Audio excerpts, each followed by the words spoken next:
And then Friday after the show, you and I booked it over to the DoubleTree in the Galleria area because for the second year in a row, we did the United Way's Rappel for a Reason. So we went over the edge, literally. There's Lenny signing the waiver next to me, our photog. And look who else was there. Brandon Bork showed up. So brave. And That brave Brandon. Yeah, we're going to do this. So we suited up in our shirts and then we put on our safety gear, Tessa. And you seemed not as nervous this year as you did last year? Well, here's the thing. It's one of those things where you know it's for a good cause, so you're just going to grin and bear it. Like, this is something, you know what? I think this was good for us last week because this forced us to just focus on the moment. And when we're getting our training, when we're getting all of our safety tips, it's like, okay, everything else doesn't matter. You have to really pay attention and, yeah, just go for it, I guess. Yeah, you gotta trust the equipment, right? There is, of course, a safety briefing, and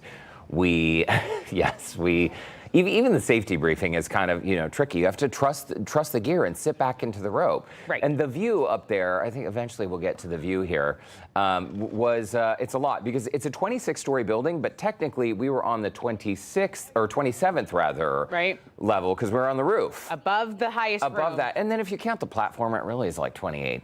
Yeah, it might as well have been stories. 1,000 stories because it is high up there.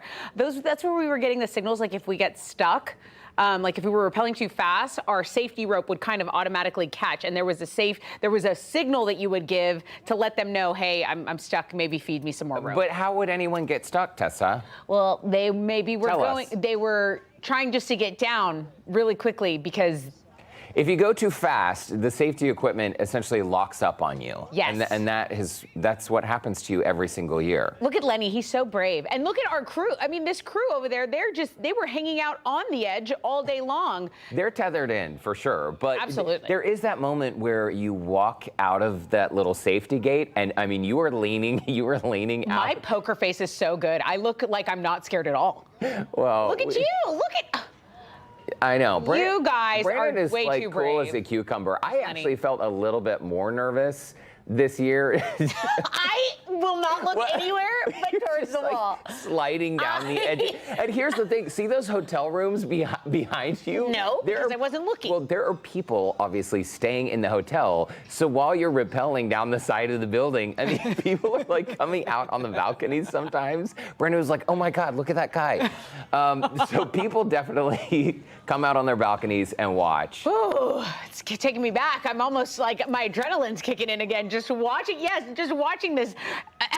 Producer Heather says her palms are sweating. Mine are again too. I'm reliving it. I think we should take producer Heather. In fact, everybody on the team next year should do this because good team bonding. It's all for a great cause. And the United Way, they are there to bridge the gap, especially right now. This time of year is a tough time for a lot of families, right? We celebrate the holidays and people are out shopping. Well, if you are having money problems, like the holidays can be a really, really tough time. Stressful, people lose jobs. Stressful. People can't put food on the table. And the United Way, the reason why they do this event, Rappel for a Reason, every single year, is to just raise awareness of the work that they do. And in the greater Houston area, I mean, there are a lot of people in this area who need help. About 14% of households in our area live at an income level that is below the national poverty line. You take 14%, you multiply that by the millions of people who live in our city, there are literally a lot of people who are struggling. Those are staggering statistics, they really but they're true. And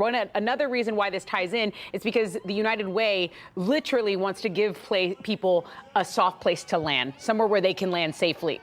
So there is, beautiful irony in this. Well, and Amanda McMillan, who is the president and CEO of United Way of Greater Houston, she's always so great to invite us out. It's always so lovely chatting. Actually, Brandon kind of knows her because Brandon works in the nonprofit world as well. And she always has just such a great perspective on the needs of our community and why we do this. And I think we have a little clip of what she had to say that day. We're trying to help our neighbors land on their feet and stay there. So this is a particularly apt event for us to do. We have 14% of households across Greater Houston who are struggling on incomes below the federal poverty line. So for a family of 4, that's like $31,000 a year. Wow. And then we have another 28% of households who are working so hard and still struggling to cover the basics from month to month. So we bring our entire community together, all kinds of partners, and do a ton of work to help people attain long-term financial stability. And that's what we're doing here today, to raise awareness about the incredible work we can do when we come together as a community.